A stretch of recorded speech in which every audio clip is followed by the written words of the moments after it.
बच्चों, आपकी जो व्याकरण सुमन बुक है उसका जो 5th चैप्टर चल रहा है उसमें 2 लास्ट के सेगमेंट बचे हुए हैं, जिसमें है अनेकार्थी। अनेकार्थी मतलब वर्ड्स हैविंग डिफरेंट मीनिंग, और एक है एकार्थक प्रतीत होने वाले शब्द। ठीक है, तो ये हम आज करेंगे। तो अनेकार्थी शब्द क्या होता है? अनेकार्थी शब्द मतलब कुछ शब्द एक से अधिक अर्थ वाले होते हैं। मतलब शब्द एक ही होता है और उसको हम डिफरेंट सिचुएशन में, डिफरेंट सेंटेंसेस में अलग अलग तरीके से बोल सकते हैं। ठीक है, तो उसे हम क्या कहेंगे? अनेकार्थी शब्द। तो जैसे है पत्र, तो पत्र को हम पत्ता भी बोल सकते हैं, पत्र को हम चिट्ठी भी बोल सकते हैं, और पत्र को लिखा हुआ कागज का टुकड़ा भी बोल सकते हैं। तो इंग्लिश में मैं आपको अगर थोड़ा सा बताऊं तो आपको और ज़्यादा क्लियर होगा। तो एक है फेयर, FAIR, फेयर। तो फेयर का एक मतलब तो हो गया जस्ट, और दूसरा हो गया लाइट इन कॉम्प्लेक्शन। तो मेरे ख्याल से आपको ये थोड़ा समझ में आया होगा। एक होता है ब्रोक, ब्रोक मीन्स है हैविंग नो मनी, और एक इसका मीनिंग होता है पास्ट फॉर्म ऑफ ब्रेक। ठीक है, तो ये अनेकार्थी जो शब्द है कि कुछ शब्द एक से अधिक अर्थ देते हैं, उन्हें हम अलग अलग सेंटेंसेस में अलग अलग तरीके से यूज़ कर सकते हैं, उसे हम कहते हैं एकार्थी। अब है एकार्थक प्रतीत होने वाले शब्द।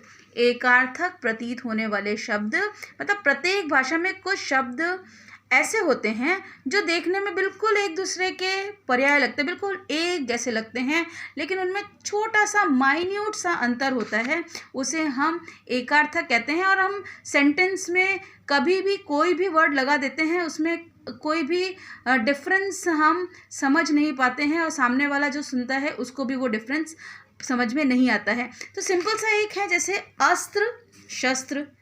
कभी हम अस्त्र बोल देते हैं शस्त्र की जगह पर, और कभी शस्त्र की जगह पर अस्त्र बोलते हैं। तो अस्त्र क्या हुआ? फेंक कर जो चलाया जाने वाला वेपन होता है, हथियार, उसे कहते हैं अस्त्र। और हाथ में पकड़कर जो चलाया जाता है वेपन, उसे हम कहते हैं शस्त्र।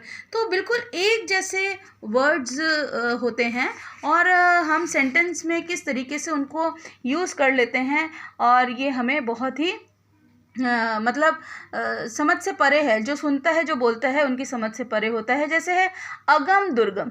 अगम मतलब जहाँ पहुँचा ना जा सके, और दुर्गम जहाँ पहुँचना कठिन हो। मतलब एक ही जैसा है, जहाँ पहुँचा नहीं जा सकता मतलब कठिनाई है, और दुर्गम मतलब जहाँ पहुँचना कठिन है, मतलब जहाँ पर पहुँचा नहीं जा सकता। तो एक दूसरे के ये पूरक नज़र आते हैं। और इंग्लिश में मैं अगर आपको समझाऊँ, हियर और लिसन, तो हियर क्या हो जाएगा? You are not understanding what is being said but still hear it. मतलब आप ज़्यादा ध्यान नहीं दे रहे हैं, लेकिन फिर भी आप सुन रहे हैं। फिर है listen, when you listen something carefully and understand what is being said.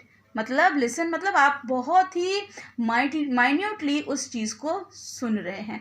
तो मेरे ख्याल से इंग्लिश में जब मैंने आपको समझाया, तो मेरे ख्याल से आपको ये चीज़ समझ, दोनों ही जो सेगमेंट है वो समझ में आ गए होंगे। तो ये जो चैप्टर है ये आप थोड़ा सा पढ़ेंगे, इसमें बहुत सारे एग्जाम्पल्स दिए हुए हैं, ये आप करने की कोशिश करेंगे। Thank you so much.